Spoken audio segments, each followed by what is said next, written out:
update ng bayan. Maasahan anumang panahon. Magandang oras po sa lahat. Narito ang update sa lagay ng panahon ngayon at sa susunod na 24 oras. Sa kasalukuyan ay patuloy pa ring nakakaapekto ang southwest monsoon sa Hilagang Luzon, samantalang localized thunderstorms naman ang nakakaapekto sa nalalabing bahagi ng bansa. Ngayon nga ay asahan ang maulap na kalangitan na may mga isolated rain showers sa bahagi ng Ilocos Sur, Ilocos Norte, Batanes at ang Babuyan Group of Islands. Posible pa rin ang mga biglaang pagbaha at pagguho ng lupa. Dahil naman sa mga localized thunderstorms, asahan ang mga kalat-kalat na pag-ulan sa nalalabing bahagi ng Ilocos Region, Cordillera Region, ilang bahagi ng Cagayan Valley, ilang bahagi ng Central Luzon, kasama ang Metro Manila at ilang bahagi ng Bicol Region. May mga inaasahang pag-ulan din sa Palawan, Western Visayas, ilang bahagi ng Samar at Leyte Provinces at Cebu Province.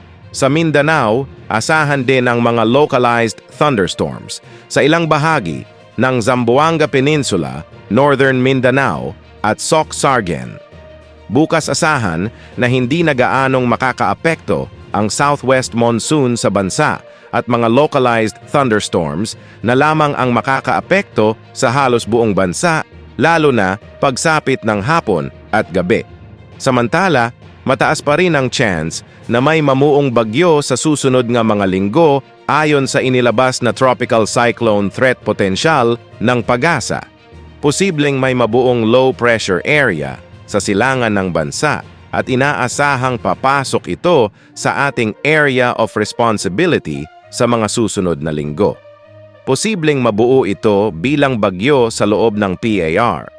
Hindi man nakikitang tatama sa anumang bahagi ng bansa, posible naman itong palakasin ang southwest monsoon na siyang magpapaulan sa western parts ng Pilipinas. Ang susunod na pangalan ng mga bagyo ay bagyong Ferdy at Hener. Yan ang update sa lagay ng panahon. Ito po ang weather update ng bayan, maaasahan anumang panahon.